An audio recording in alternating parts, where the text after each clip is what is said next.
You're live. Hey y'all, I am James Wright, and welcome to my shop. And that is Sarah Wright, my wife. It's always nice having her in the shop. And yes, so welcome to Wood by Wright Live. We do this every Tuesday on the second channel here, and we do it at 8 p.m. Central Time. So if you want to come and join us, we do a Q&A like this once every month. And then in between, we always do either a small build or a joint, or we talk through a particular method or a series of tools, or what's the difference between this and that.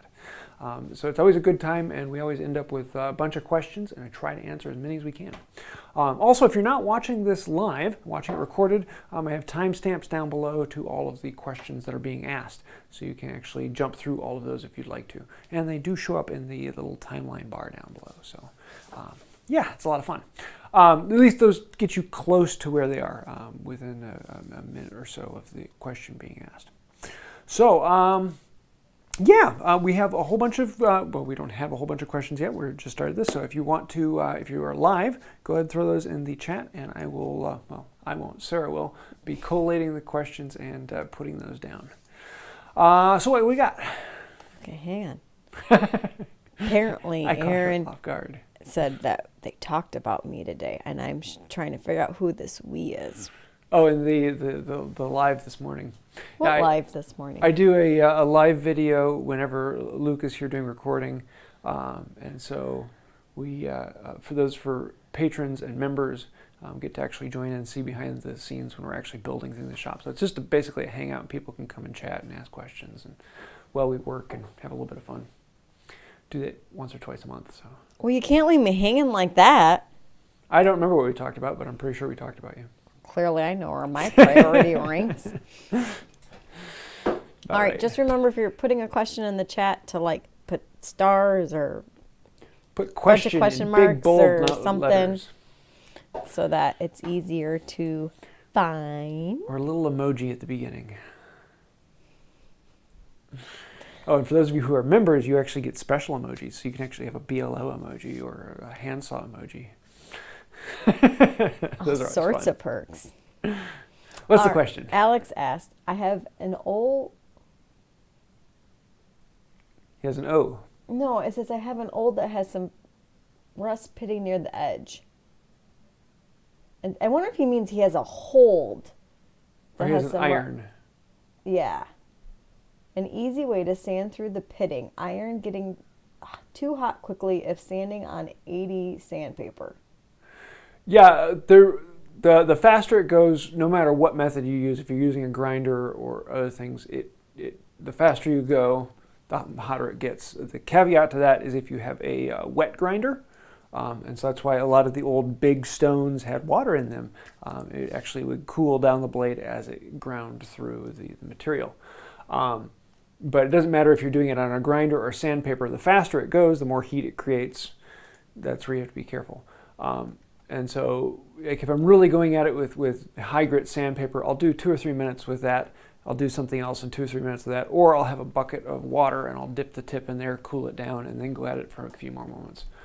And so it's just how do you cool it off, or do you use a wheel with water or something of that nature. But yeah, getting through, it's pretty common in old irons, any iron, when the chip breaker sits on there, you do get a little bit of galvanic corrosion because they are two slightly different steels. And so you do occasionally get some pitting where the chip breaker touches it. If it's been sitting in a moist environment for a few years in the exact same spot, you'll get this line of pitting just back from the edge of the iron, right where you don't want it. So you got to do a lot of grinding to get back through that. But that's actually a fairly common problem. What's next? Oh, forgot to timestamp that one. Whoops. Let's see. Adam ChilenskiL asked, how many times do you reckon you can reheat the same hide glue? Also, does gram strength influence that? You can heat it as many times as you want. It really doesn't change anything. At least I've never heard of it ever doing that. You would have to be somewhere around 200 or 300 times to really cause a problem. So yeah, I've never run into that.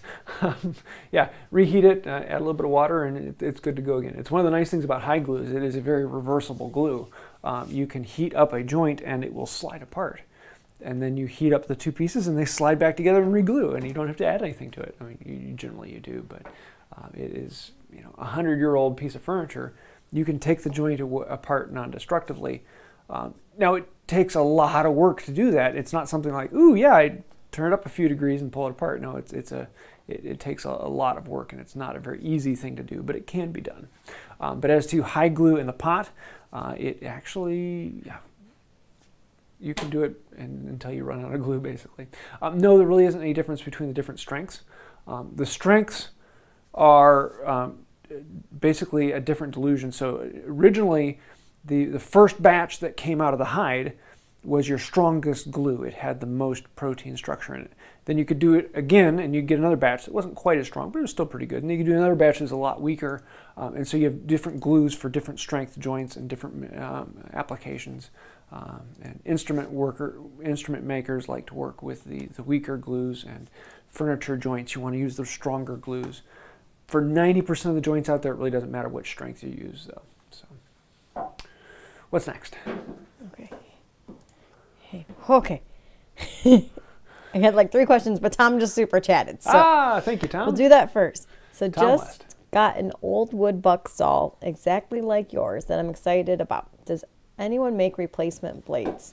And then maybe different TPI. No, I don't know of anyone who makes, well, okay, the buck saw, it is a type of bow saw, which is a type of frame saw, and 99.9% of these are all a big tooth cross-cut saw. And the reason is they were designed for cutting logs. So you would cut down a tree and you'd have a 6-8 foot long log. Well, that's too long for firewood, and you want to cut it down into about 18-inch chunks so you can then split it apart. And so you'd put that log up on a buck. A buck is a stand that's made with crosses, and there'd be 2 of them side by side, and the log would sit in that. And when the log is in the buck, you would saw it, and therefore the saw that does the work is the buck saw. And it is a cross-cut saw because it's designed for cross-cutting the logs. And I honestly can't think of a reason why you would want to turn it into a rip cut unless you're doing like really big tenons, which you could do that. Getting replacement blades, Gramercy makes some, but I don't know if they make them this big. I believe Blackburn Toolworks. Blackburn Toolworks. He has the frame saw kits that come in 24-inch, 36 and 48, or around those measurements. And if I remember correctly, the 24 was designed so it could also fit in a buck saw. But I don't know of anyone who particularly makes a blade that says, this is a buck saw replacement blade. For most of the reason is because these tend to be really, really common and really, really cheap in most places in the U.S. Even out west, you can come across these and pick them up for, 20, 30 bucks. Which is often far less than the blade itself. But they're really not that much to it, so you could make your own and just get some spring steel, drill 2 holes at the end, cut in your teeth, and you've got a blade. There really isn't too much to these. They're basically just held in with a pin here and a pin here, and then you tension them up. So it's a fun saw, and it is very, very fast. I use this for anytime I need to dimension large pieces of lumber, and I don't really care how accurate my cut is. This will cross-cut incredibly fast because it has about a 4 PPI cross-cut tooth. So it's a very, very aggressive saw. So good question. Thanks, man. What's next? The mom joke. Ooh, yes, mom joke. All right. Why are dogs terrible dancers? Why are dogs terrible dancers? Why? Because they have 2 left feet. Buck saw. Here, I'll show you the teeth up close. What's the next question? All right. I think it's pronounced Shrenik asked, have you ever attempted putting a tapered Sheffield iron in a Bailey pattern plane? It is an experiment I and my friends have considered. I have never put a particular Sheffield one in, but I have put a wooden tapered iron in a plane. If it fits, and there's still space for the lever, the cap iron to fit through, the bolt to fit through, it works. You probably will have to open the mouth up because the blade is so thick that the tip of it goes farther forward. So it's one of those things where you probably want to put it in a plane because you're going to have to take off probably about an 1/8 inch or more of the front of the mouth in order to make it big enough. My number 4 here, I've actually taken off about an 1/8 inch from the front of the mouth so that I can stick in really thick irons in there. But yeah, it can work, but generally, yeah, I don't know why. Yeah. If you want to, go for it. If not, why not? It is a fun experiment, though, but it can be done. What's next? Let's see. Mike Casey says, "Hi James, just wondering, have you ever used Rubio Monocoat on a hand plane surface? I know it specifies to sand before applying, but just like every other woodworker, I hate sanding." Yes, Rubio Monocoat is my go-to furniture finish.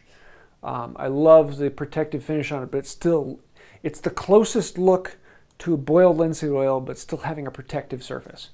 So my dining room table, most of the furniture that I've done recently, the coffee table that I did not too long ago, it was finished with Rubio Monocoat, and it's very good for that. Yes, it works perfectly fine with a hand plane surface.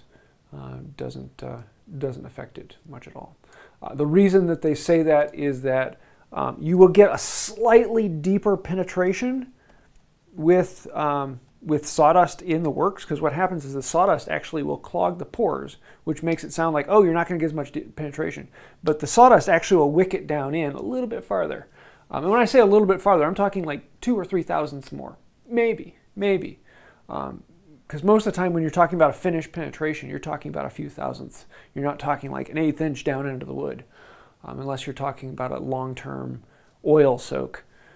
Most finishes, 1,000th down is a pretty solid penetration. So functionally, for 99% of the things, it's not going to make a big difference. The reason they specify that is the absolute optimal best finish to get the optimal penetration. That doesn't mean that it won't work with other methods. That's just the optimal best possible. And in all honesty, the difference between them is negligible. So it's not that big a deal. So yeah, I actually do. Usually my final surface is a scraped surface, and then I'll apply the finish on top of that. So what's next? Doug Gatton asks, "What am I doing wrong when my spokeshave plugs up at the opening in the blade?" Could be a lot of different things. If you are you're taking off too big a shaving and your mouth is too small, wood chips will get stuck in there. If you're going against the grain, then a lot of times that tear out will cause the chips to become bigger as they get closer to the mouth, and so it's like trying to drive a wedge into the mouth, and that can fill it up. It could be if you have some of them have, let me pull up this one, it has almost like a chip breaker on top of it. It's a second piece of metal that actually fits inside on here, and so I have this other piece of metal that's holding it down, and so sometimes chips will get stuck in between this cap iron and the actual iron itself, and so they'll get jammed up in there, so you need to make sure that that transition between the two is nice and flat. Could be a lot of different things, but yeah, if some of those don't answer it, send me some pictures of it actually jammed up, because each one does different things. Because you'll notice if they're getting underneath the iron holding in place, then you'll get these tiny little accordions up that fill up into the mouth. If it's wedging, you'll see lots of big chunks on the outside that are stuck on there. If the mouth is too small, then it's one of those things where you take 1 or 2 shavings and nothing works. You don't see much coming out in here, or you'll get a lot of dust coming through. But yeah. What's next? Let's see. Douglas Schade asks, "Are pritzlaff planes any good?" Are what planes? Pritzlaff? Pritzlaff? I do not know of the company. Sorry. The last few years, there have been so many different companies coming out. It's very hard to keep track of most of them. So some of them have been like I don't know. What's next? Let's see. Dennis Meko asks, are Acme threads worth the price on a vise instead of regular threads? To many people, to most people, yes. However, that is a very, very personal question because it all depends on you. Acme threads are going to be a little faster. They're going to be a little cleaner. They tend to not clog up as much with dust and other things that get caked in there. They're a little bit smoother function, especially when you start getting pressure on. You can build up more surface because the channels aren't tapered.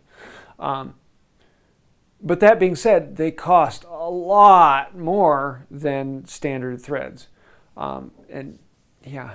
So it really depends on you. If money is a big concern, then it may or may not. I have several clamps that I've made with standard bolt threads just because at the time I didn't have that much money and it wasn't the work with a standard thread just means I'm going to be spending a little bit more time with the tool.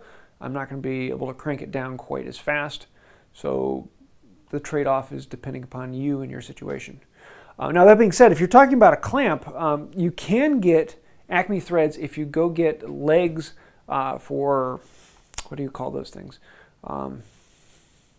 Scaffolding, there we are. The feet that go on the bottom of scaffolding usually have about 18 to 24 inches of Acme thread, big honking Acme threads. I mean, you pick those things up and they go honk! But those are fairly easy to repurpose, and you can use the nut and screw it on the back and turn it into a bolt. You can, if you go to some of the tool restore places, you might be able to find them for $5-10. Though most of the time they're around $20 to $30, and you can pick up a bolt. You like that one? What's next? I'm sorry. Hang on. I gotta get back on track. Let's see. What did Bill Tiffin ask? Wondering why you are making a new shooting board. Yes. Well, for those of you today, I actually just made this one, which is the next step up from the last one that I just made.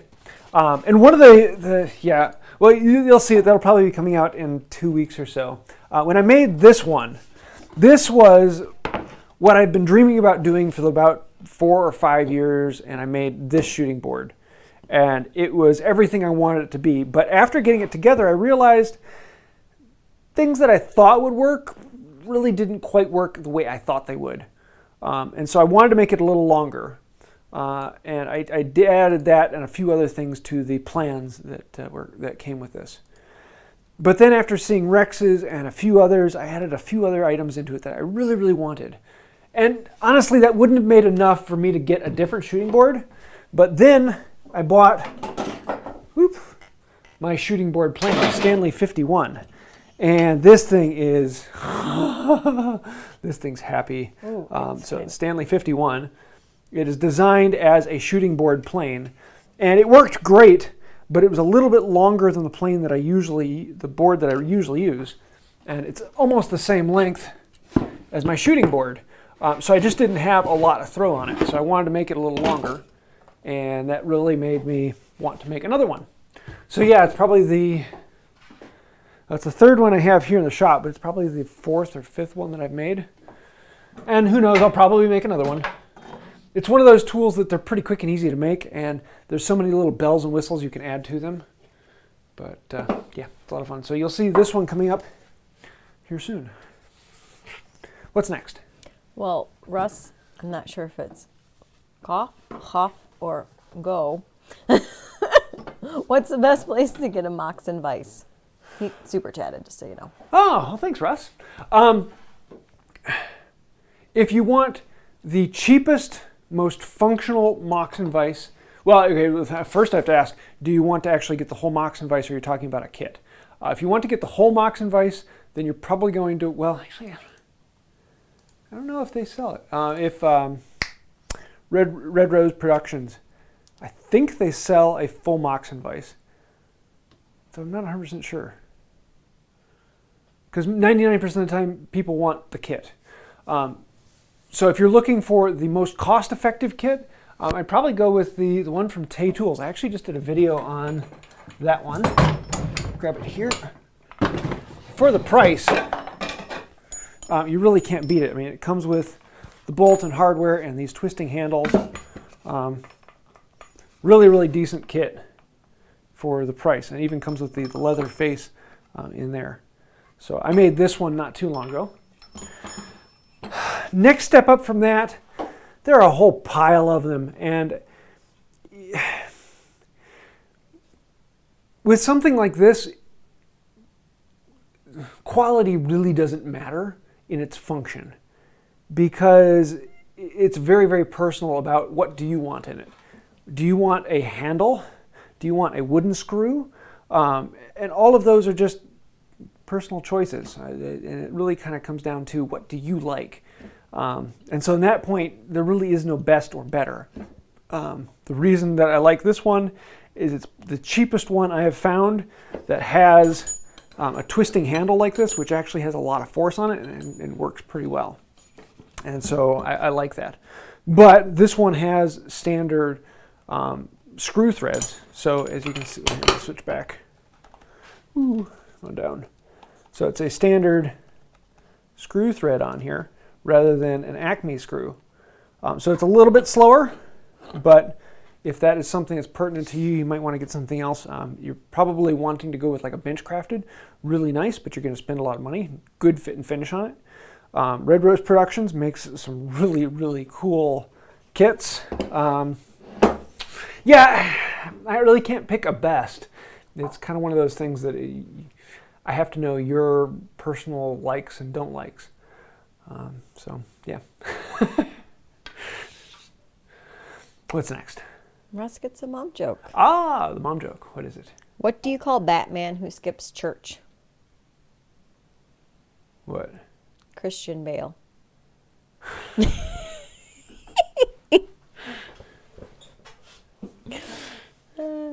Sorry. What's next? You like that one? That's a good one.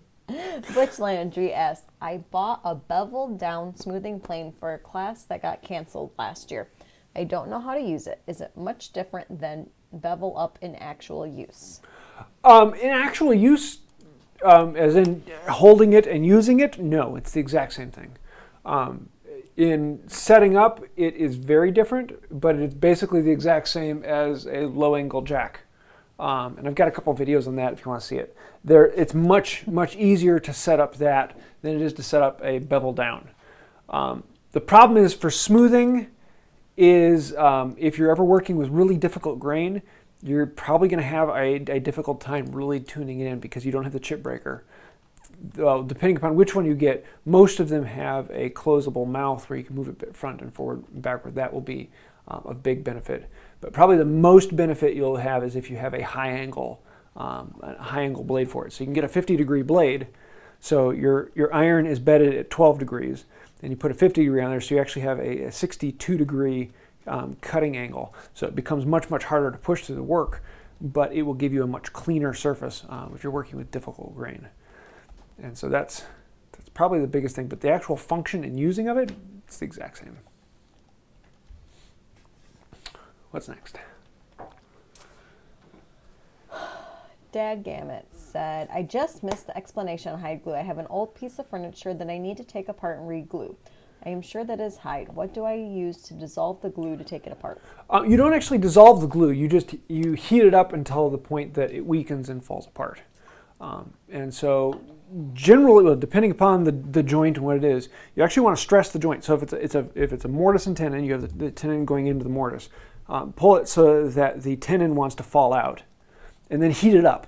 And you're going to want to heat it up to somewhere around 150, 180. If it can fit in the oven, perfect. But most people either have like a black tent that they can put it in out in the sun and heat it up in that, or you can put it in a room that you can put a heater in and really crank the heat up on it.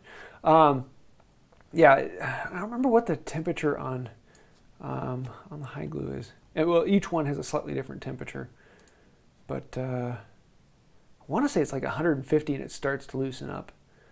You can also just blast the joint with a heat gun. You just want to be careful with some woods that you don't heat them up too much, otherwise it'll start changing color or the finish may change. Yeah, I don't know. The only times I've played with it, it's been small enough I can actually put it in the oven and heat the joint up, and then when I pull it out, I can wiggle it loose and pull it apart. Usually with mittens on. You can also add water to the joint, but then you start messing with the expansion and contraction of the wood, and so you have to be careful with that. But you're actually just weakening the glue until it comes apart, just like it was in a glue pot. You heat it back up and it becomes liquid again, and you can pull it apart. You can actually reverse PVA glues, contrary to popular belief, but you have to use water for that. And the water will soften the glue so you can pull the joints apart. Looking for something? No. She wants to throw something at me. I was like, we did the shop, and where did the kamikaze duck go? He's gone. Oh, hey y'all. I need more ducks. What's next? Sorry. Alex, what did Alex ask? While restoring rusted spokeshave, I broke the iron cast cap. Question 1, can I epoxy it and it has strength? And 2, can I make a wooden version and will it have enough strength? Does that make sense? Yeah. Okay, so here we are looking at something really close up. On focus, there we go. So what I'm assuming is he's talking about the lever cap here. This is actually a cast piece of metal, so I can pull this apart, and this comes out. So this particular piece here. So if this broke, yeah, you're running into problems. Yes, you could make it out of wood. However, because this is so small, yeah, I don't know which way I would have the grain running, because if the grain's running vertically on it, you're going to have a very small connection, and it's going to want to snap that way. If you have it running this way, well, that's where all your pressure is, so it's going to want to snap that way. You might be able to do it out of some really good hardwood plywood, or make your own plywood for it, which I have a video on making your own plywood. Just put together veneers and press it down in. That way you have the grain going in both directions. That might work. Epoxy, no. Even something like JB Weld, no, it won't take the stress from that. Depending upon which way the crack goes, you might be able to braze it back together, but brazing rarely works out well on your first try, but it could be worth it. Yeah, the problem with a spokeshave is that they're so relatively cheap that I don't know. Now if you have original Stanley and you want to, you might actually be able to get one of the cheap ones off of Amazon. They're basically a recast of the old Stanley, and so you could take just the lever cap off and see if that fits the Stanley. It should, but never tried it. You go on eBay, you might be able to find the parts, but you're probably going to spend just as much as getting a whole new spokeshave. So, yeah, not a happy time. What's next? So Nate Long just super chatted. Hey, Nate, thanks. Advice or tips on re-Japanning recipes and techniques? Re-Japanning. I'm going to have to send you to a different video. There is a Hand Tool Rescue, about a year and a half ago, put out a 45-minute long video on Japanning recipes. And it is like the definitive source for Japanning information all in one place. I absolutely love the video. He did a phenomenal job on it. He tested, I think it was 3 different Japanning recipes and then a couple different paints, and did a bang-up job on it. The way I use, one I have is turpentine, BLO, and asphaltum. And I can't remember what the mixtures are, but I use the same recipe that he has on there. Mix them up and you got a batch. So what do you say? Advice, tips on re-Japanning.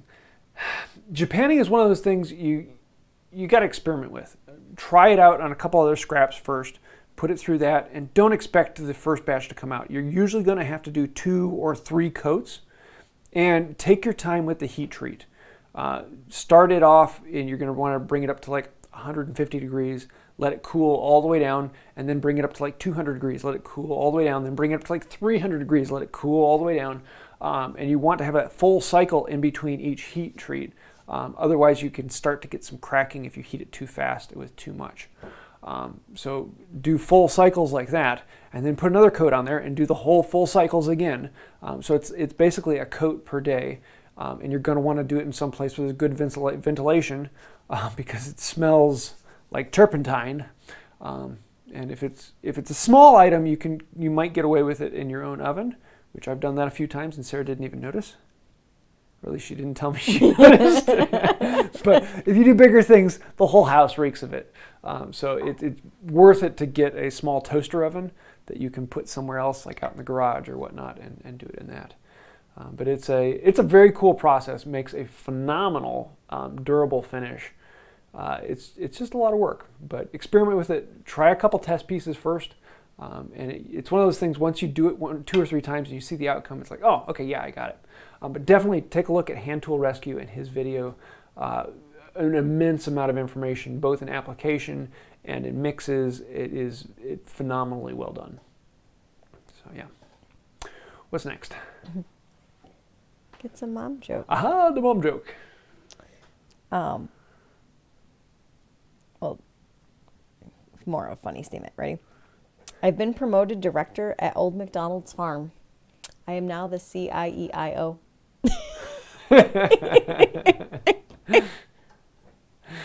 Yes. Shrenik asks, have you heard of Bench Talk 101 and are you interested in joining us? Yes, I have. Possibly. Send me an email. Yeah, it would be fun. That would be very fun. No, I haven't had much chance to listen in, but yeah. I'm trying to remember. Yeah, no, send me some information if you want to join in. That'd be cool. Let's see. Perez Hernandez asks, talking about Rubio Monocoat, would it be good for instruments? And if so, how much would I need to completely coat something like an electric guitar? Usually with an instrument, you want a solid film finish because you're getting a lot of skin oil on there. So it would be a very different, you would feel the wood a lot more as opposed to feeling a built-up finish. So I don't know if I would do it on an instrument, but part of me thinks, ooh, that would look really good. I would like that. It'd be interesting to try. It'd be a lot easier than most finishes on instruments because most instrument finishes, you're talking like 2 to 3 weeks worth of work to do it just right. But Rubio Monocoat's one and done. It's 15 minutes and it's over. That would be very nice. Durability-wise, shouldn't be an issue. You might get a little bit more oil buildup over time faster, but it might add to the aesthetic of the instrument. Sound-wise, I'm not quality enough to answer that one. I think it'd be worth a try, but yeah, have some fun. See what comes out of it. Nice thing about it is that if you don't like it, you can clean it off pretty easily. It'll scrape or sand off far easier than any of the film finishes. What's next? Let's see. Jack Beeson asked, what do you think the ideal size shop is for a hand tool woodworker or hybrid woodworker? For a hand tool woodworker, for a hand tool woodworker, I would say the shop needs to be twice the size of the largest thing you can imagine building in there. So if you want to build a king size bed, then it should be about twice the size of a king size bed. Unless you're trying to get into foot powered things, then they're going to take up their own space. So for me, my shop is 10 foot by about 20 feet. That's the working space. However, I only use about 10 foot by 7-8 feet. That's where 99% of the work is done. But I recently made a table that was 11 foot long. That wouldn't fit in this space. So having the space that's long enough to fit the table in is the important thing. So for hand tools, it's usually about the size of the work that you're working on and working around it. The shop size then comes from the other things you want to put into it. So are you going to put power tools in it? Well, every power tool has a footprint, and then it has a wider footprint for things going in and out of it. If you're talking about foot-powered tools, they have a footprint, and then the footprint of things going in and out of them. And so you have to think through that in your shop space. So yeah, for just strictly hand tools building, twice the size of the largest thing you can imagine. And honestly, for some people who make boxes, I know of a couple people who have a closet, something that's like 3 foot by 5 foot, and they stand in the doorway and they make things in the closet.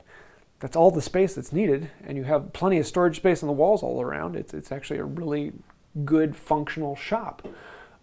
You don't need anything more than that. If I were building a shop to not do videos and just build things I want to build, my perfect shop size would be somewhere around 10 foot by 12 foot. Excuse me, 10 foot by 15 foot. 10 foot by 15 foot would give me enough space that I could get a decent dining room table in there and work around it. And just hand tools, that would be all the shop space, because any bigger than that, then you're walking from here to there to get things. So that's the downside of that. But anything more than that is you're talking about the footprint of the tool. So then you got to add that space on, and then you're talking about what tools do you want in the shop, and that then denotes how big the shop should be. Denotates, whatever that word is. Denotes. What's next? Let's see. Ed Hicks asks, do you use any power tools, and how would a hand tool woodworker resaw? Yes, I have. I have a full shop of power tools, a garage, but they're kind of stacked away in the corner. If I want to use one, it takes a good bit to pull it out. And I do have routers and other things like that. This Thursday I'm going to do a shop tour, and you'll see the power tools that I have in my shop. If I didn't have a YouTube channel, I probably would have a solidly hybrid shop, but I probably wouldn't be doing as much woodworking if I didn't have a YouTube channel. So,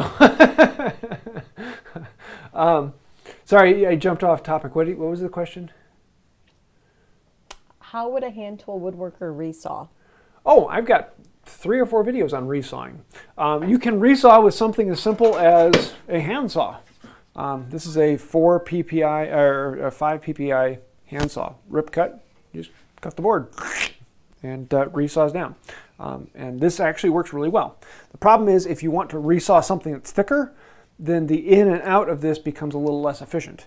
Then the next step up is a frame saw. And this will allow you to do thicker boards, and then these get even longer. And then eventually they start to get around 7-8 feet long, and that's called a pit saw, because that's actually how you would make lumber, is you would have a log stretched across a pit. You have one guy down below pulling the saw, and you have another guy standing up on top of the log pulling the saw up, and the saw would go back and forth through the log, slicing it lengthwise. And everything is just a modification of that, which is kind of fun.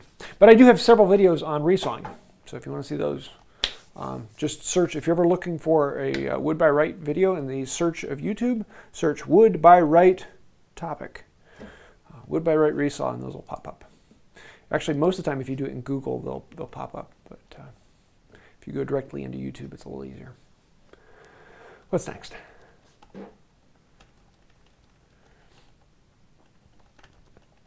She is typing. Someone was wondering how to contact you. Ah, yes.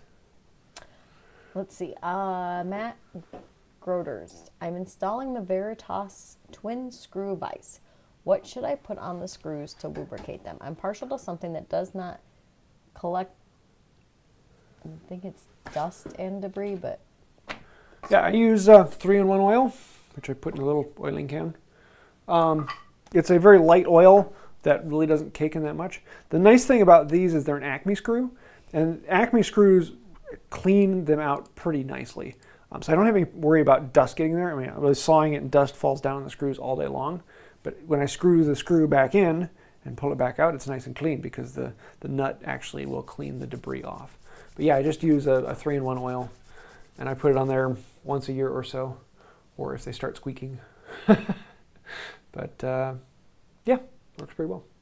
But yeah, that's what I have here is the Veritas twin screw vise. So if you want to see the install on that, I've got a video on that as well. What's next? Sorry, they're talking about a jet-powered hand plane. I'm trying to figure out if they want you to make a new Oh, no, I did a video a while ago on a rocket-powered hand plane. Yeah, I actually strapped model rocket engines to a hand plane. I had to figure out how much thrust was required to push a plane forward, and so I tried it with a number 3, and I tried it with a low-angle jack, and I finally got it to push the plane down a board and pull up a curl. It was a lot of fun. That was probably, what, 4 years ago? Something like that. It's been a while. A really good, dumb video. I want to redo that one sometime. Now you can just call it science class and do it with the kids. Let's see. Dennis Meko. I trimmed plywood drawer bottoms with my old Stanley bevel up plane and it tore up my blade edge. Why is plywood so hard on planes? It tore up your blade edge? What he says. So I'm guessing it dulled it quicker? Plywood isn't that much more, depending upon the type of plywood, because you're basically doing end grain and long grain at the same time. So if you're planing across it, you'll be doing a bunch of end grain. Plus you'll also be doing long grain. And so for most of the time, it's not actually that much worse than regular wood. But depending upon the plywood, you have different glues in there laminating it. But most of the time, the glue isn't enough to cause much issue. I was actually planing plywood today, doing the shooting board. So yeah, I don't know why it would tear up unless there was something stuck in the plywood. But it shouldn't cause too much of an issue. But yeah, plywood is always a pain because no matter which direction you're going, you're always going cross grain. So you always have to use a crosscut saw. And yeah, it's a pain. But if you're using a traditional bevel down plane, that can be very difficult on the ends of plywood because you're always doing end grain. Especially if you have the plywood that has a hardwood veneer and then a softwood inside, you'll get a lot of tear out in there. You'll get a lot of fibers breaking loose. That can be a pain, but yeah. Usually when I'm doing the ends of plywood, I use my low angle jack because I am doing end grain on there. It's kind of like the best of all worlds for that. So yeah, I don't know why it would tear up the blade. Feel free to send me some pictures, but you might have a glue that gets harder, but most of the time the glue is so small it really doesn't make much of a difference. So Tom West super chatted. Hey, thanks Tom. Got a miter trimmer for $30 because it was all alone in a garage crying. Any special way to sharpen this poor orphan tool? Oh, yeah. Sharpening a miter trimmer is painful. For those of you who don't know, let me get it. No, mine's buried right now. A miter trimmer is a device with this big lever arm that will allow you to shear off the end. So it's like a shooting board, but with a really, really big blade. So rather than moving a plane past the end, you're just moving this iron like a guillotine and slicing off the end of the board. And it can do a really quick job. It's phenomenal for picture frames and trimming those up to just the right amount. It works very, very well for that. The problem is the irons are huge. So you're doing like a 6-inch wide iron with a bevel that's almost an inch across. And yeah, they're a lot of work to do. You lap them on a plane just like a regular plane iron. If you want to do them freehand with like a diamond or a whetstone, it just takes a lot of time because you have to take off a lot of material. Most picture frame shops actually have a tool that's designed to do that, and it will regrind the surface, and then it will put a secondary bevel on it, just a hair of a secondary bevel. The problem is doing a secondary bevel freehand is a bit of a pain because you don't have a jig to hold it at that second bevel.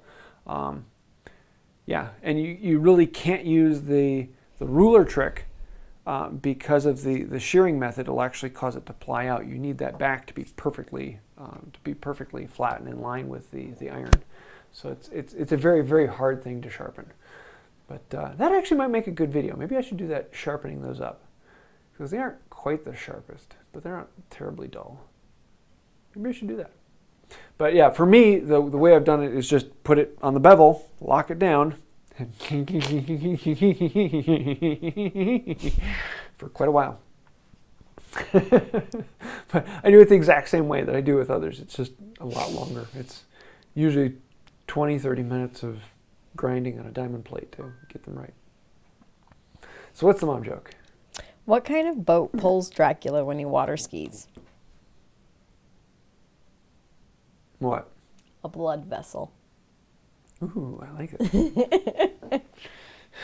What's next? Let's see. Tiny Woodshop. James, do you have a sliding dead man, and what are your thoughts on it? No, I do not have a sliding dead man on my bench. For those of you who don't know, it's like a third leg that then slides along the face of the bench in between your legs on your bench. My bench is only 5 foot long, so I really don't need one. Also, I have 2 leg vises on mine, so it makes it a lot easier to clamp things in. But even if I didn't, I think it's too short to have one. A sliding dead man is great when you have like an 8 foot, 9 foot long bench and you want to put something in there and support the other end. And in that case, it's very good to have, but no, I don't have one on mine. I'm trying to think, if I were to make an 8 foot long bench, would I put one in?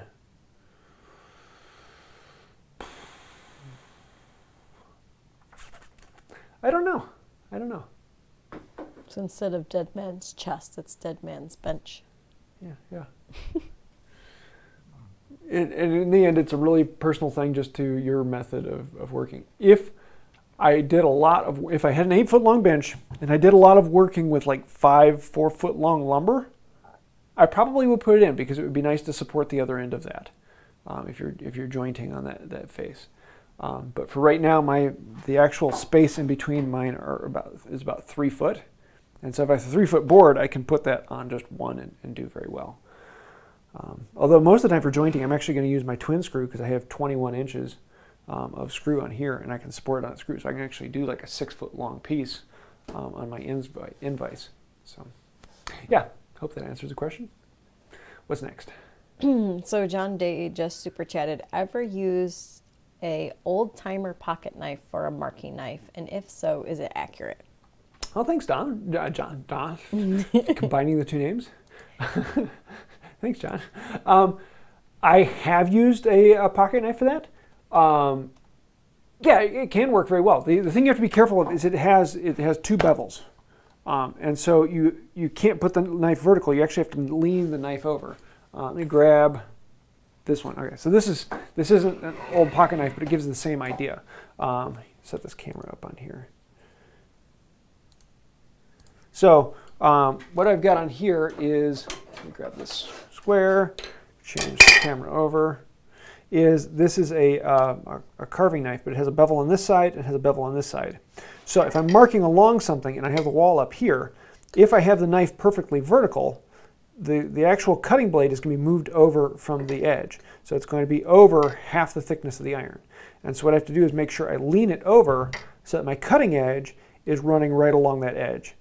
And so you just have to think about leaning it over to make sure that the bevel is resting against the side you're marking on, because you want that bevel to be referencing whatever you're marking. So yeah, don't have it vertical, but kind of hold it over. It takes a little bit of skill, but it can work fine. But that's why my marking knife is a single bevel. So it's got bevels on this side. Make sure I can focus that. There we go. So I can put this face flat up against my work, and I can use that whole reference for face to mark straight. I don't have to lean it over to work underneath something.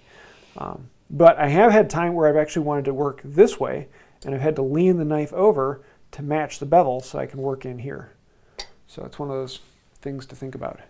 But yeah, you can use a pocket knife. Yeah. I actually have a whole video looking at different marking knives and what I like and what I don't like.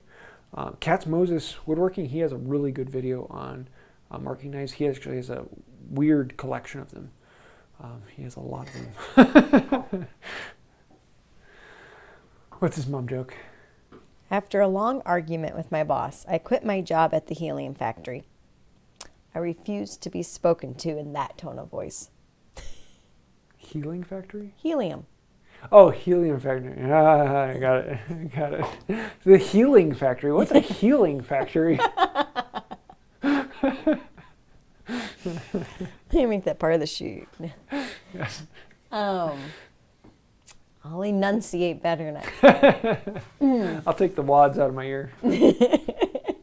Daniel R. asked, hand plane question. I was just gifted a Stanley number 5. I'm not sure if the blade is coming far out of the mouth enough. Is there a way to adjust that? Yeah, the depth of the iron is actually done with the depth adjustment screw. Switch back over. So you have this screw back here, and this screw actually moves this yoke. Get my finger out of there. This yoke here, and that will extend up through the frog, and it then goes into the chip breaker. So let's take this off. And so you can see the yoke comes up here and has this little finger up here. That finger sticks through the frog, through the iron, and then into this little slot in the chip breaker and back. Man, that's something stuck in my throat.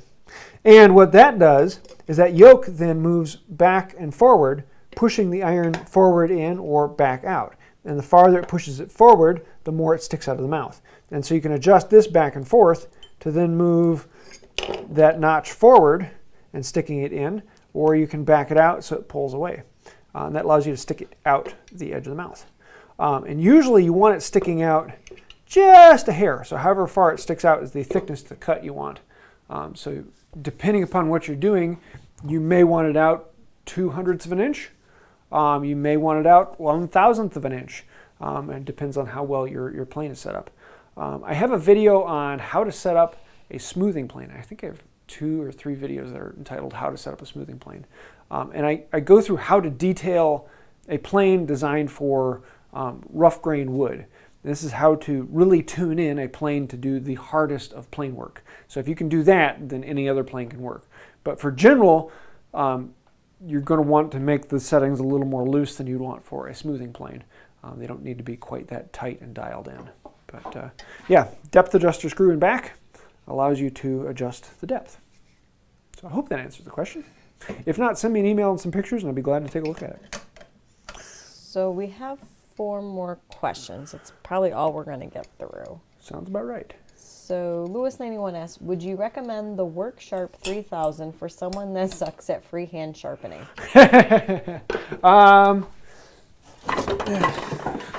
Work Sharp. Is that the 3000? I can't remember what number it is. 3000? I think it is. I don't see any numbers on there. Yeah, I like this one. I do all my testing on this because I can get the exact same edge every time, no matter what. And you can adjust your bevel angle on here. Goes really quickly. Out of all the systems, I really like this one. You have to be careful with overheating the iron. Don't put it in there and grind a lot off. You just want a little bit on there to sharpen it. Or have a little glass of water you can dip the iron in and cool it down. But yeah, this works very, very well. I mean, if you're having a problem freehanding, usually I'm going to say get a jig to do it with first. The one I most often recommend is the Veritas Mark II. It's a lot cheaper than the Work Sharp. And with this, you can learn the methods and the function and how you hold it. It's going to be fairly similar to doing it freehand, and this will actually treat you really well. So I really, really like this one. Makes it very, very easy and very repeatable. So if you're having a problem freehanding and you'd like to learn freehanding, get this and it will teach you the muscle memory of moving things, and eventually you can kind of play back and forth, and some things you do freehand and some things you do with a jig, until eventually one day it just like clicks and you realize, oh, I haven't pulled that jig out in a while. What's next? Let's see. Dan Seka asked, what are your thoughts on toolboxes? Any designs you considered building before? No.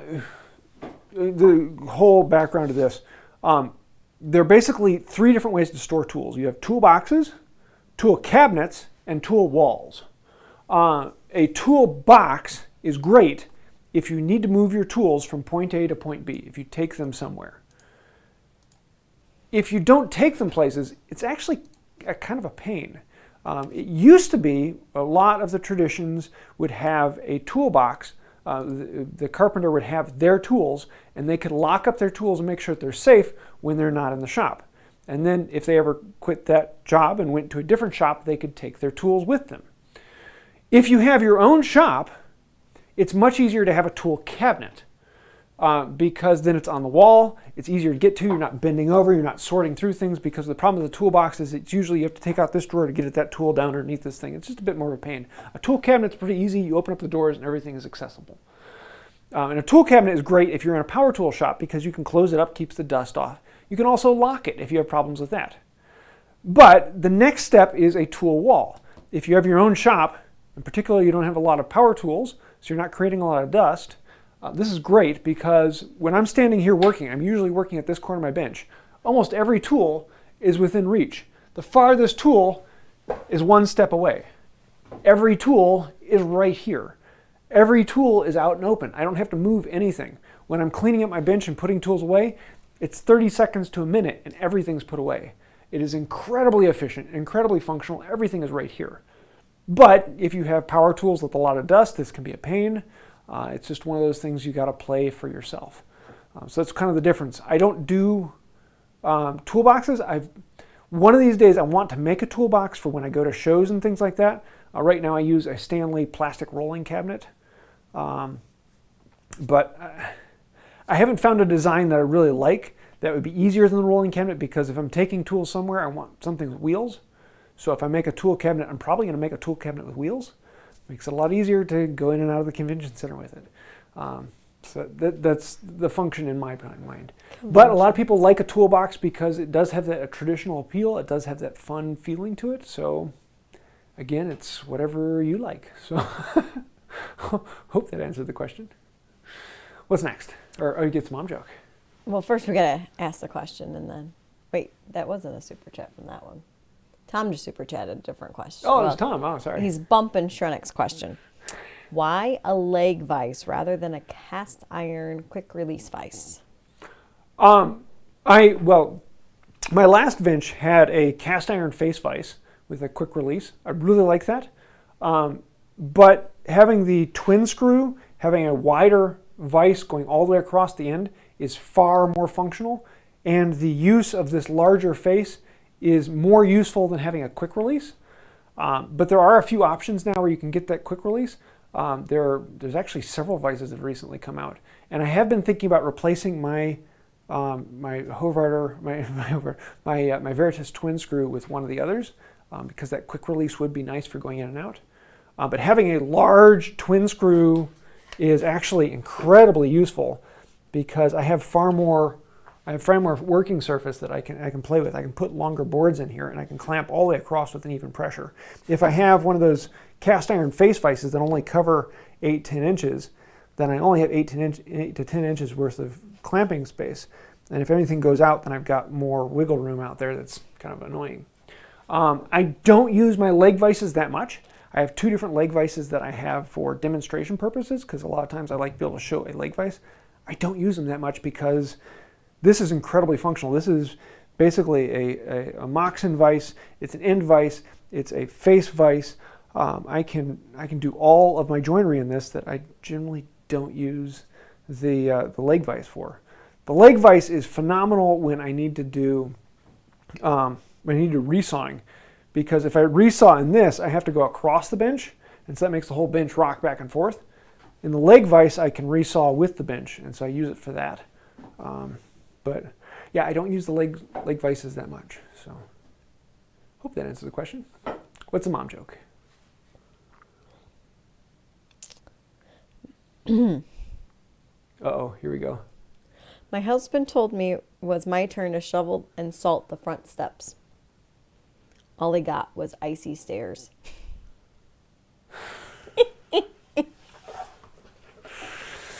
Yep, sounds about right.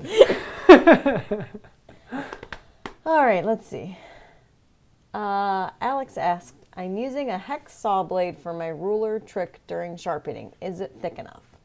A hacksaw blade for the ruler trick. It says hex.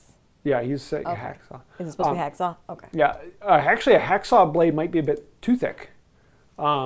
yeah, let me actually see what I've got here. So my ruler that I would use for that is, let's see, it is 0. So 1500ths, or it'd be 15 thousandths. 15,000, no. 0.015. What would it be? Yeah, 15 thousandths. My brain isn't working right now. My hacksaw is 25 thousandths. So it's almost twice the thickness of the ruler that I use. So yeah, the hacksaw would probably be a bit thick actually. You'd end up taking off a little bit more material than you'd probably want to, but it should work. What's next? Let's see. Okay, I got 2 more I've pulled out, and then I think we're going to end it there. 2 more? Yep. Okay, we're going to stretch it out tonight. Okay, Shrenik, what is your opinion on the Stay Set chip breakers, and have you tried both the Record and Clifton ones? Stay Set chip breakers? Mm-hmm. I've never used them, so I really don't have an opinion on it. Honestly, chip breaker is a chip breaker is a chip breaker. Just out of my assumption of what it would be, I don't think it would be worth the huge upgrade, but I've never used them, so I don't know. So, sorry, not the best person to ask. Maybe someday I'll try. All right, last question. Chad Simpson asked, there is little information on Veritas Custom Planes. I notice you have one. How does it compare to the bedrock style planes from other makers such as Lee Nielsen? This is, in my opinion, the best hand plane ever made. Full stop. This is better than infill planes. In my opinion, this is more functional and a better tool than a Sauer and Steiner hand plane. And I know I just really blew some people out. This is an amazing plane that I absolutely love. Yeah, it is very expensive though. This is the Veritas Custom Plane, and it is, yeah, it's the most, well, okay, no. It is close to the most expensive plane. I think this one is more expensive than the Stanley 51, but not by much. So it is the adjustable plane. It's like rethinking the hand plane. It's got an incredibly thick casting here where you need it, and then it tapers down to something lighter. It's got set screws on the side that actually will capture the blade in place. It has a very amazing Norris adjuster that is just a phenomenal connection. It is just, they think of so many different things on this that the chip breaker has a set screw in here, so when you take the chip breaker out, you put the chip breaker back exactly where it is, and it locks it in place. The frog has 2 screws in here, and you can actually replace the frog with a different bevel angle. Do I have mine down here? Yep, here we go. So I have my 45 in here, and also have a 55 that I can put in there, so if I want a higher frog in there. It's got an adjustable mouth, so just like a low angle plane. It also has a stop, so when you run the mouth all the way back, you're not going to run into the iron. You run into wherever you last put the stop at. It's amazing. And then you're not even getting into the custom thing. You actually can custom which handle you want, which knob you want, what type of steel you want. It's an amazing plane.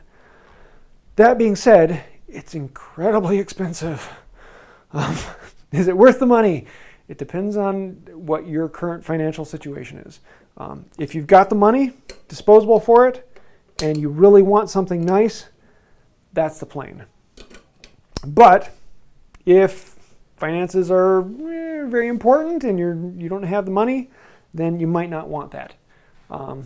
So yeah, that's my opinion.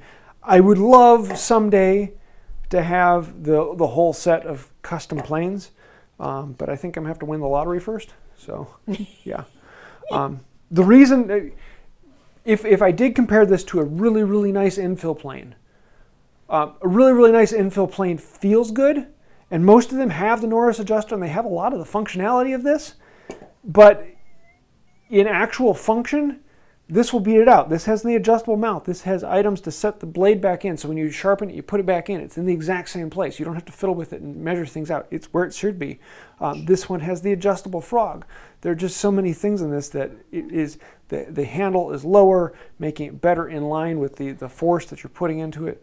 This is a phenomenal functional tool. And Veritas really did a great job of rethinking the hand plane. And they just did a lot of things different. They pulled different features from different planes that did really well, and they made something that is unique and very functional. So yeah, someday I'll have enough money and I'll buy the others, but for right now I have it for the smoothing plane because this is my go-to smoothing. When I need something very detailed and very accurate, that's the one I grab. So yes, my pretty. So is that the last question? That's the last question. Cool. Well, this has been absolutely fun. We'll be doing another Q&A in a month. Next week, we might be doing something a little bit different. I've been talking with Rex about doing a live, but I don't think we'll be able to get in next week. And actually doing the two of us discussing something. Although I'm thinking about doing the joinery window and doing some joints. So if you have something you'd like to see done, let me know, and it might become a live video. So I think that'll do it. And until next time, have a wonderful day. Bye. And here's where I sit and wait for her to click the button. We're done.